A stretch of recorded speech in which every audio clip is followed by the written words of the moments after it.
Right, good morning. Some of you said you found the graphical inequalities work quite hard earlier in the week, so I've put cars 2 on downstairs, and I've now got a bit of time to make a video for you on how we do graphical inequalities. Okay, right, we're going to start by a little bit of recap of normal graph work. So if you were asked to draw the graph of y equals 2, hopefully remember from year 8 that that would be a straight line that goes across horizontally, look, through 2. Okay, so y equals 2. Now you don't need to draw a table for that, but y equals 2. If I was asked to draw the graph of x equals 3, okay, again, a straight line graph. This time, if I can get it to go red, because it's x equals 3, that's a straight line. Never mind, it came out black anyway. That's a straight line going down through 3 on the x-axis. So x equals 3, look, a vertical line. Let's see if I can get this to go red. There we go. So y equals 2 goes horizontally across the page, x equals 3 goes vertically down the page. If I move this line down to there, can you guess what the equation would be now? So it goes through -4 on the y-axis, so that would be y equals -4 now. Okay, so those are the easiest lines to draw. X equals a number and y equals a number, because those two lines are horizontal and vertical. It gets a little bit more tricky then when you have x and y in an equation. So for example, if we had to plot y equals 2x minus 3, so that's a diagonal line. If you remember back to year 8, you've done straight line graphs, you can find the gradient and the intercept. But the easiest way to draw an equation of a line, or line of an equation, sorry, is to actually make a table. Okay, so x and y. Technically speaking, you only need 2 points to draw a straight line, as long as the 2 points are correct, but to play it safe, I always do 3. So I pick the 3 easiest numbers that I can put into a formula. For me, that is 0, 1 and 2. Right, and then you put the numbers in. So if 0 goes into there, we get 2 times 0, which is 0, take away 3, 0 take away 3 is -3. Then we try again when x is 1. So when x is 1, we put 1 in there, look. 2 times 1 is 2, and 2 take away 3 is -1. And then we've got one more coordinate, and there is a pattern here. The numbers should be going up in 2s because the gradient is 2. So we'll put 2 into there, look, for x. 2 times 2 is 4. 4 take away 3 is 1. Now we've got our coordinates. All we've got to do is plot them and join them up. So 0, 3, our first coordinate there, look. So 0 on the x-axis, so none across, and then down 3, 0, 3 is there. Then we've got 1 minus 1. Okay, as a coordinate it would look like that. So across 1, down 1. That goes there. And then our last coordinate, 2, 1, across 2, up 1. And if we've done this properly, they should make a straight line like that. I can stretch it down here as well.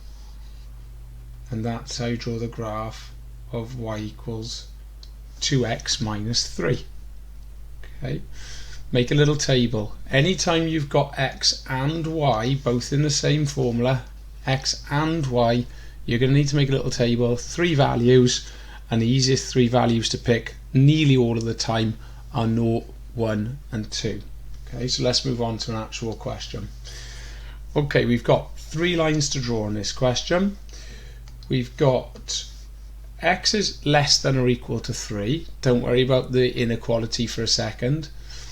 We've got y is more than or equal to -1, and y is less than or equal to 3x minus 2. And the first thing we'll do is we'll just rewrite those things with equal signs for now.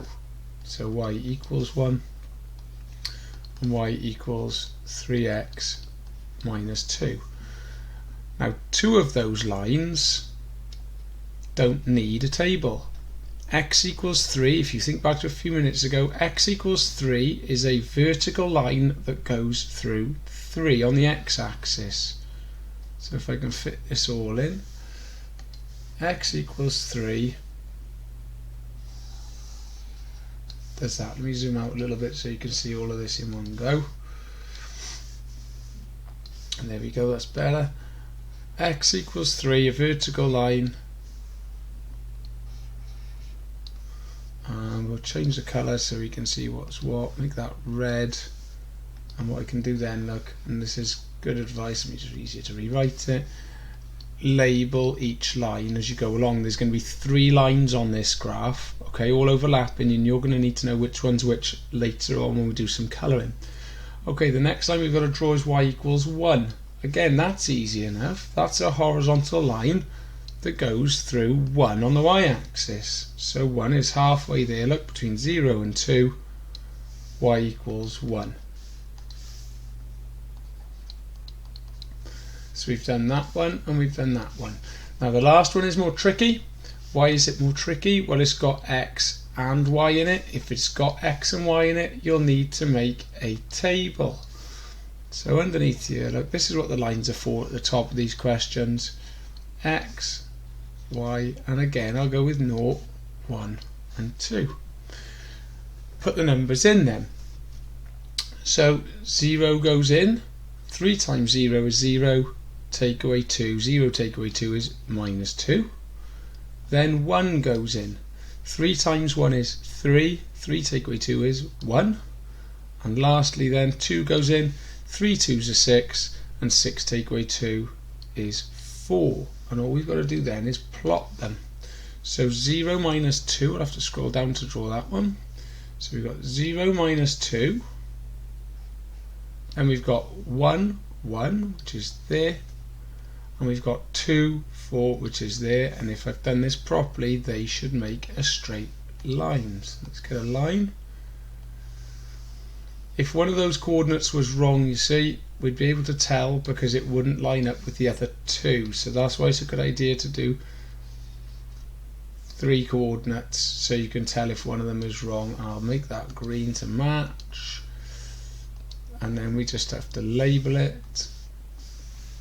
So that was y equals 3x minus 2. Okay. Now what you've done by drawing all those lines is chop your graph into what we call regions. So there's a region up here, there's a region in there which is a triangle, there's a little region there, there's a region over here, there's one down there, there's another one, and there's another. So there's lots and lots of regions, and we've got to shade in the correct one. So now we go right back to the top, and this is when you have to use your inequality signs by here. So our first inequality, look, is a less than or equal to.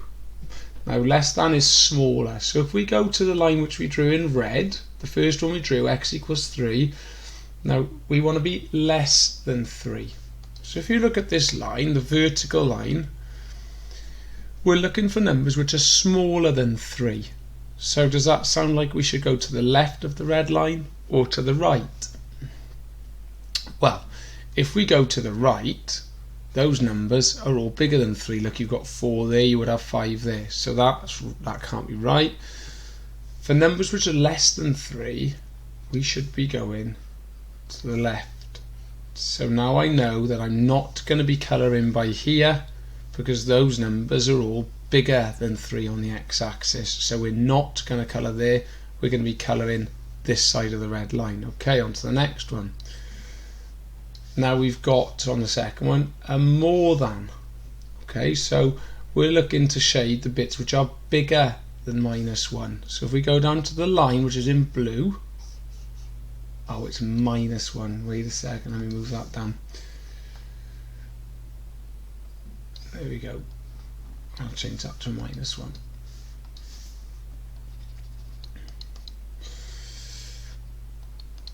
Okay, now then, it's a more than sign. So does that sound like we should be going above the line or below the line? If it's more than, that's bigger. Bigger is above, so we need to colour above the line. Okay.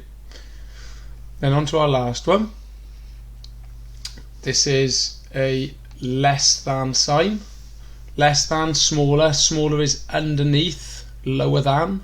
Okay, so on our green line, we're going to colour underneath the line, so below, less than. So put some downwards arrows there, look. And if we look at all the places now then, we can say, well, should we colour up here? Well, no, because we've got to be underneath the green line.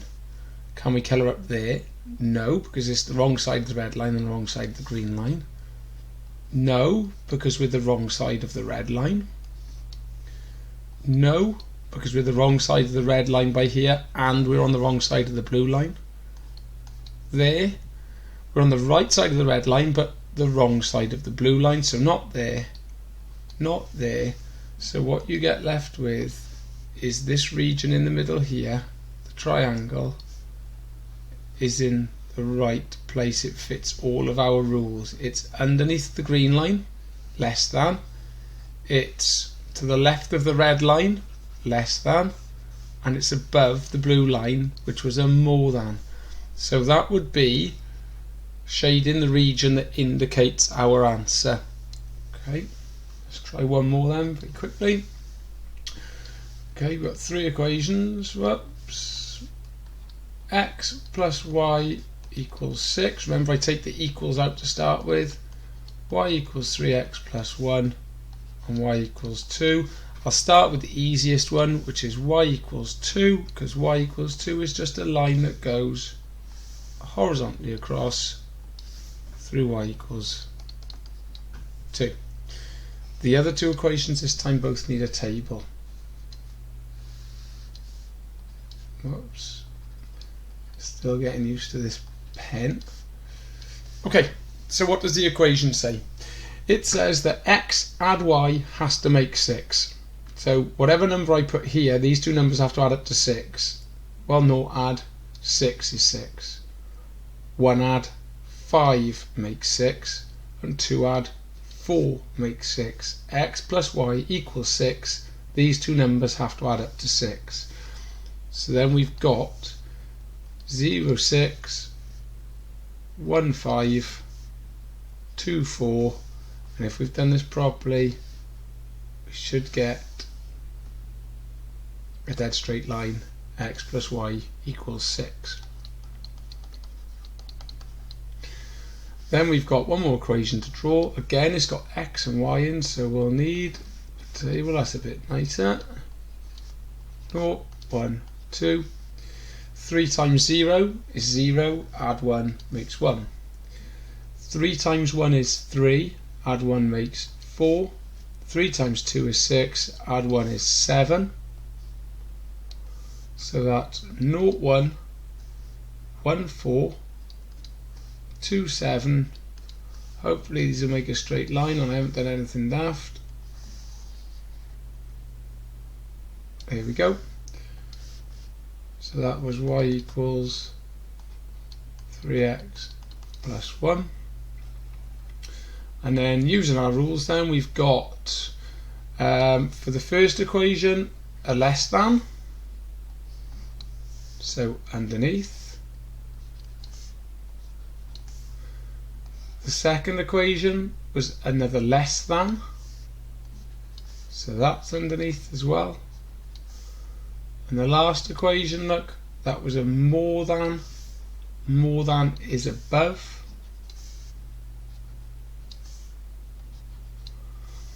And if you go across all of the regions, what you'll find is that you're supposed to be colouring. And more often than not, you will be colouring some sort of shape in the middle. Okay. If it's got 3 lines, you'll probably be drawing and colouring a triangle. If there are 4 lines, then you should be shading in a quadrilateral, a 4-sided shape. Okay. I hope that helps. Give us a shout if it didn't.